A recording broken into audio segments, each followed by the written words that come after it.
This week on Angela's Workbench, we are continuing with final assembly, moving toward completion of the beautiful Revell 71 Boss 351 Mustang. Stick around.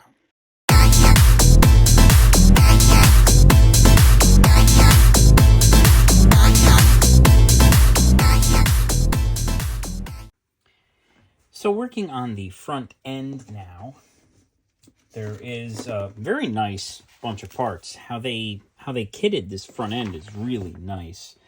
There is a decal, of course, decal 39, and there are parts that they tell you to do silver, and then obviously you do the base as black, which I have done. I have painted it black, and I have done the parts silver that they say.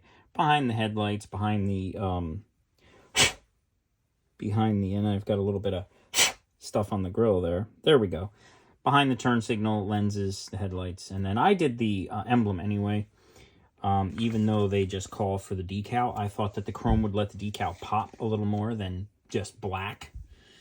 So the decal is number 39. And I'm just going to kind of look around for decal 39. There are still plenty of decals left to go on this car. There's still some under the hood. There's still some on the outside that I haven't used yet. And so there is decal 39, which is, of course, the red, white, and blue prancing pony logo, which is going to look very nice. So I'm going to go ahead and I'm going to stick that decal on first, get that started. I'll zoom you in a little bit here. There we go. And let's get the decal going. Get the water going.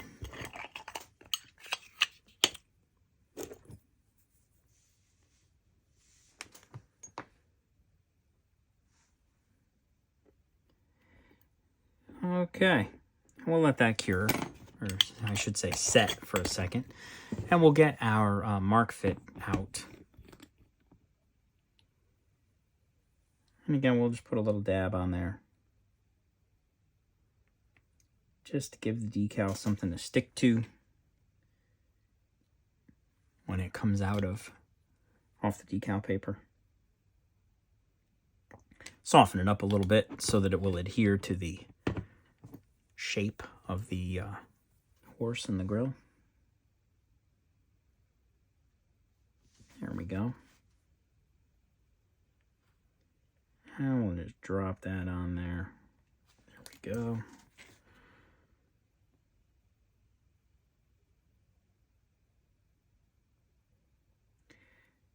There. And I'm just going to put a little bit of solution on top of the decal as well, just to kind of encourage it to soften a little bit. And as it's softening, I'll get a Q-tip. And I'm just going to kind of push the decal down. Oh, look at that. That looks great. That looks great. So we'll just leave that cure, and that will shrink down in there. So let's go ahead and let's do the lights. So the lights, there is the turn signal lights here, the upper ones in the grill. There is a very small tab there that goes into a little tiny slot in the back of the light. So it should just rest in there. And that's really all that light needs to do, is just rest in there. It just kind of sets right in real easy, which is great. So I'm going to get a little bit of my glue, my Faller glue. And that was way, way too much glue. There we go. Get some of that out of there. And so we'll drop the light in. Perfect. And then we'll do the same thing with this one. The side with a little notch goes right in where the little tab is.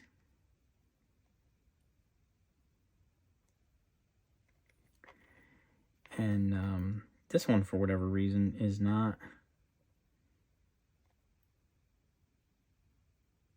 settling in as it should.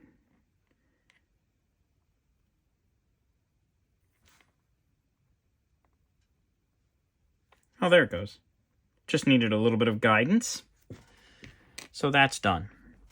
Now we're going to go over to the Mod Podge, because now we're going to be working with some lights. And then I have these little, watching some of my Japanese builder buddies online, they have these little wax pencils that come in really handy for applying things like lights. So I'm just going to put a little bit of Mod Podge in the corner here, a little bit at the bottom. Don't need a ton of it. It'll all cure clear anyway, but just a little bit will do. And then you basically just, you know, line up your light. And the light has a small little square notch at the bottom that goes in the small little square notch in the bottom there. And you just kind of push the wax to it, and then you just kind of drop it in place. And then that's it. And then I'll take a Q-tip. I'll just kind of buff that little piece of wax off. And there you have it. That looks fantastic, actually. That looks fantastic. So again, I'm going to just get a little tiny bit of, tiny bit of Mod Podge. And there we go. And then I'll line up the light with the notch at the bottom. Whoop.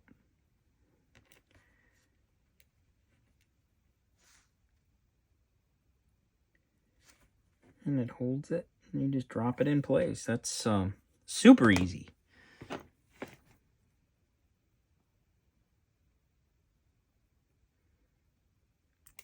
Yep. You just need to get it in the right position, clocked correctly, so that the little notch is at the bottom. Just like that. There we go. Get a little Q-tip going on that. Wow, those lights look great, don't they? Those lights look awesome. All right, so these guys, it appears they literally just set in. So I'm going to just use a little tiny dab of Mod Podge in the middle, because it will end up looking kind of like a light bulb. There we go.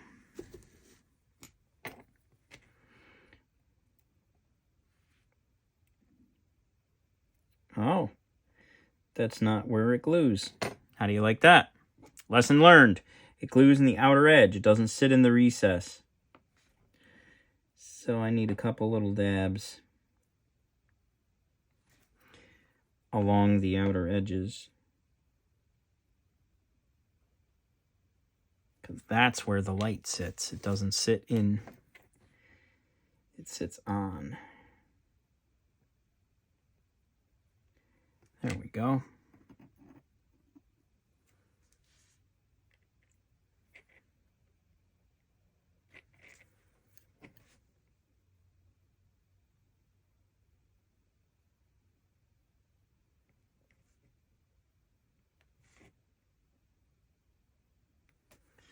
And there's that. The front grille is done. That really looks marvelous. So I'm going to put that in the dehydrator, let that cure for a little bit. And then it will be ready for installation on the car. So the next step we are going to do is right here, we have 6 decals that need to go under the hood. It's kind of interesting. 5 of them are like little letters on white squares. When I first saw the decal sheet, I was like, wow, are we building an eye chart? Like, what is this? PTBFI. And it turns out that they are just like factory marking locations for options, maybe, or something. Well, we'll put them in the approximate location of where they're supposed to go. And then decal 3 that goes up on the slam panel by the radiator looks to be a really nice rendition of like one of those emissions information decals or something along those lines. And that's going to just make the under the hood area just look even more amazing than it does already. So this is great. We're going to get all of these into the water. And then we're going to stick them all where they go, or the approximate location, as close as can be according to what the manual says, the instructions here. I'm not going to go online and start researching where they wrote these letters on the fender, because to be honest, I don't care about that level of accuracy. Just the fact that they're here is wonderful for me, and I'm happy with that. So we'll try to approximate their location as best we can based on the instructions.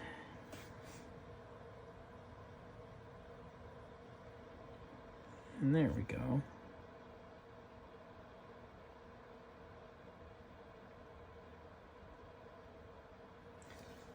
And the instructions say that goes in about the middle, so I'm good with that location.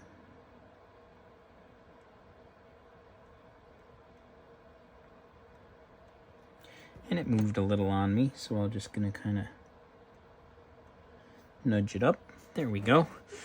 And then it says decal 68 goes over there right there. So that is the letter P. This decal is brought to you by the letter P. Go on. There we go. And so we'll just stick that one right there.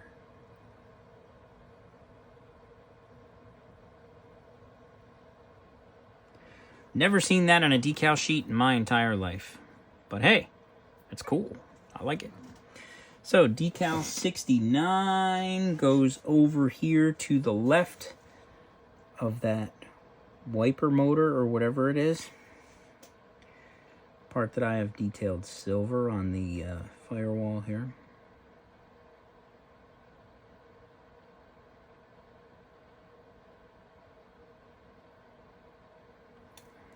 Okay, and so decal 70 goes over here to the left, which is the letter B. And I'm just following, approximate locations that the kit instructions call out.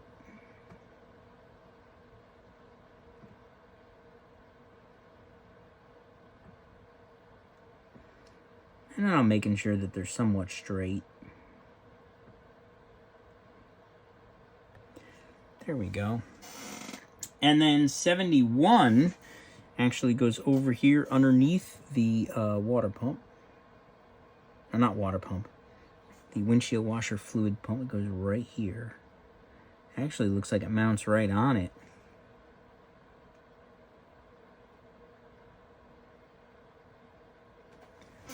That's what it's pointing to. And then 72 goes right there. Now that one that I stuck on the pump a second ago, the letter F, that one had a little bit of bump under it. So that's going to take a little bit of mark fit just to kind of settle it down. And same thing with that letter I. There we go. So we'll just put that F right there. We'll put that I right there. And let's just kind of suck up a little bit of that mark fit. There we go. Straighten this I out a little. And there you have it. PBTFI. There it is. So that takes care of those decals. Up next is going to be the mounting of this. And I would definitely consider this to be a high stress part. So I am going to do a little bit of paint removal on this little mounting tab. There's a very nice positive mounting tab that goes inside the body. So there is no doubt where this mounts, how it attaches. So I am just going to do a little paint removal because I want this to stick very well.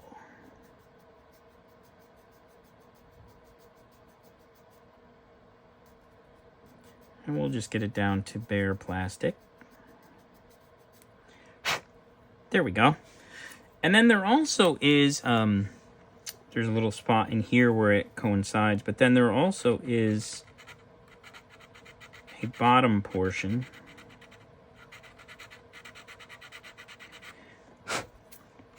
And I don't need a ton, I just need a little bit.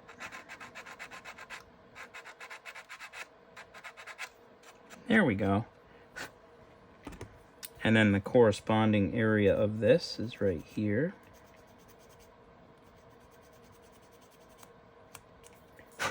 There we go. Same thing with right here.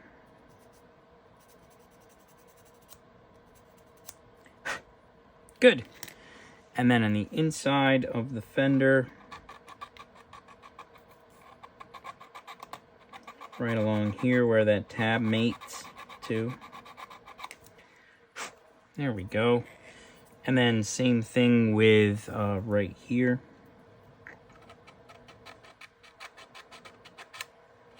We'll do a little paint removal. There. So now, when I mount this, it locks into place almost very nicely. And I think that, and it's held in, like, it's held in place very well with just a little bit of pressure on the side of the body. So I will put a little bit of pressure on the side with a clamp and then attach that, and we should be good to go. But this happens after the front grille is installed. So we're going to put that aside for now because the instructions say we install the front grille first, and I don't want to find out if that is in fact true, that you have to do it or not. I'm not going to take any chances. I'm going to follow the kit order. They have it that way for a reason. So we will be back once we have the grill out of the dehydrator. We'll put the whole front end together, and then we'll move on to the back. The front bumper simply just mounts to this front part of the grill here, the bottom part. So I've removed the paint, and I've done a little bit of scribing on the bumper, on the back of the bumper, to give myself a good mating surface, because chrome on paint, that isn't going to stick very well, and this is the front bumper. And I don't want it falling off all the time. So we're going to just take the little extra step and ensure that we get a good bond to the grill. And it really just needs to set in. There is a little notch. And on the off chance I just got glue on my fingers, I'm just going to clean them off. There we go. There is a notch that it just kind of rests in. And there it is. And I'll go in and clean this up a little with a Q-tip in a few minutes.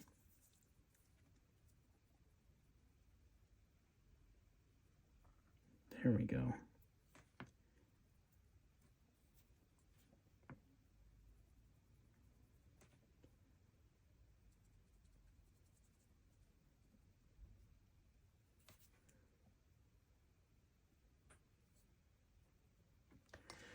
There we go.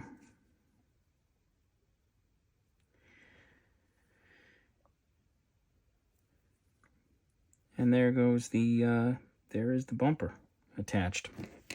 So that's a nice job done. The only other thing that it calls for here on these instructions is the license plate. And then obviously it says we have an option with a couple of different license plates, a 65 or a 66. And I was contemplating maybe putting one of my plates on here, and I still may. I mean, both of these are kind of cool, but I don't know. I might just put some Angelo's Workbench plates on here, or something along those lines. We'll see. I'm still thinking about that. However, while I'm thinking about that, I can mount the license plate holder, and there are two, and I'm just wondering if they are in fact identical, or if they do have a difference, and if the difference means that it needs to be front and rear. One for the front, one for the rear. So let's see here. These look pretty identical to me. There doesn't appear to be any difference. Let's see, this calls for part number C154, and this calls for part number B61. So there is a difference here. Let's see if it's size. No, they seem to be the same size. They are the same thickness. None of them have a mounting tab. Okay, who knows? But I'm just going to see what it says to do. It says that it just glues to the bottom of the bumper. And I think it really just basically just goes in like that. I don't know. I'm going to think about that for a little while. I'm going to put these aside for now. I'm not 100% sure I'm going to run a front license plate anyway. Some states don't require front license plates, and this car looks really sweet without a front license plate. So I'm gonna put that in the file that away for future thinking. And then the front grille has two little tiny holes there, notches, that mount onto these two little struts that stick out of the front of the car, which is very, very nice and very convenient. And what I'm going to do is I'm just going to kind of see how much of a hard time these are going to give me if I just try and push this in here. I was hoping that it wasn't going to give me much of a hard time. And it is fighting me just a little bit. Oh, wait. There we go. So I had to just get it past the edge of the body, and then it kind of just went into place, sort of. So that appears to be in place. However, it's in place on the bottom, but not on the top, which is rather interesting. So we are just going to have to kind of figure this out. Something is not pushed in all the way. The chassis, the engine compartment is up against the body. This just needs to go a little bit higher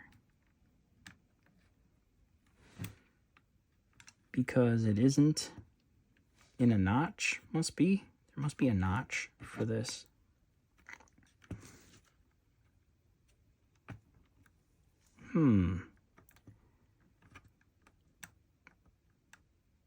Somewhat problematic, but we'll figure it out. How far down is that notch? I'm a good 1/8 of an inch, 1/16 of an inch off here. Oh, there it just went. I just pushed it and it clicked and went into place, and that's it. It's on. So that's not too bad. A little bit questionable at first. So what I'm going to do is I'm just going to get a little Tamiya extra thin, and then I can go around that little mounting tab with just a little dab of extra thin, just to give it some. I don't think it's going to go anywhere because, like I said, it clicked into place. But I'm just going to now I'm going to kind of level this bumper. I wasn't sure the angle that the bumper had to be, but now with the body, I can see the angle that the bumper has to be. And it is just like that. So that's perfect. And I can see why they had you wait to put this on, because this would have been in the way. And so now we can kind of just rest this in place. Oh, look at that. It literally just falls into place. Wow, that's awesome. Okay, so we'll get a little bit of faller glue going here. And we can just put a little bit here, just a little dab.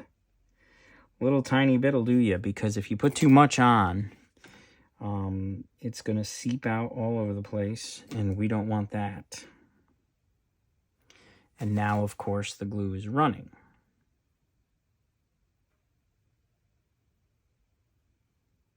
I've got way too much glue on there. So I'm just going to come in with a Q-tip, and I'm going to take a little bit of the glue away. There we go. And now we'll just rest this in place. It literally just clicks. There's only one place where it can go, which is nice. It has a front and rear. There's a notch that it kind of locks into. And that is amazing. But I need gravity to help us out here. So we're going to set this thing on a microfiber upside down and to cure. And I'm going to let that do its thing, let that cure fully, and then we'll move on to the back of the car. So one of the things that we can work on while that front end is curing is we can set these hood pins in the hood. Now, I will tell you this, before you even attempt to do these hood pins, you need to get every single solitary ounce of paint and clear coat out of these little notches and out of these little holes. You would be amazed at how much the paint and clear coat builds up inside there.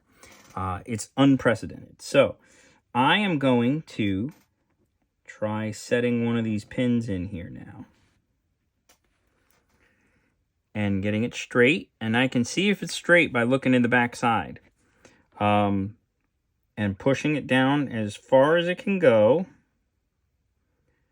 Which, by the way, is not easy. Because this little guy does not want to go in there. And I think he is in. I could also see if you wanted to snip these little guys off. The only purpose they serve is to make sure that you clock it correctly. And I would submit to you that it might be more trouble than it's worth.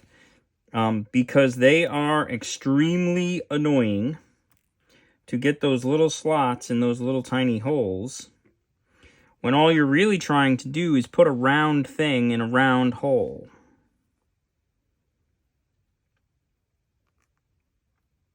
And it is not cooperating with me very well. And I think it might be because I still have just a little bit of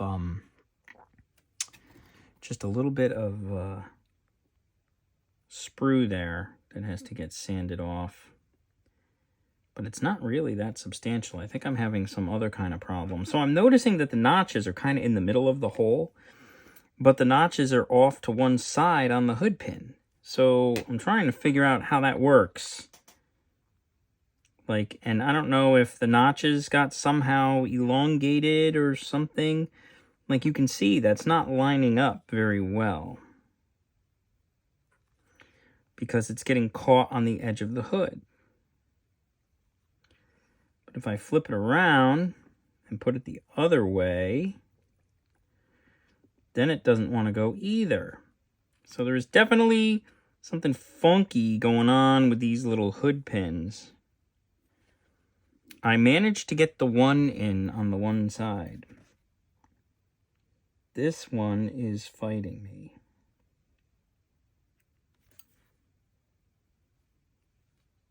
There, that should be better. No, see, it doesn't want to line up.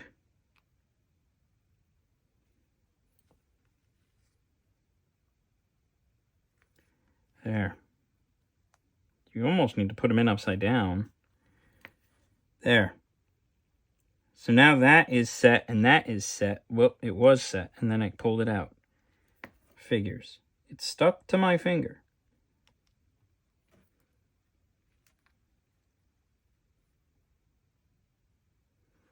Yep, putting them in upside down where you can see through the hole to where the pin is definitely a good idea. But again, it doesn't want to set in. Oh, wait, I think I just got it. Yep, I got them both. All right, so now they are in. That was not easy. So now to glue them, there's no way I'm taking them out again. I'm just going to put a little extra thin in behind. Let the extra thin settle in behind it. And glue it, basically. That's it. Done and done. There's no way I am taking those out again. They were a pain. And again, I pulled all my paint and clear coat out of the way. They just don't like to line up with the pins, with those little tiny notches. So, there it is. All right. So there's that. We'll set that aside, let that cure. Whew, and we'll move on. That's going to wrap up video number 10 in the Revell 71 Boss 351 Mustang video series, building the all-new tool start to finish. Make sure you come on back next week. We are going to wrap this build up next week with video number 11 and have the completion slideshow. I hope you enjoyed following along. Don't forget to like, share, comment, subscribe. Check me out on Facebook, TikTok, and Instagram, all as Angelo's Workbench. I look forward to seeing you all next week.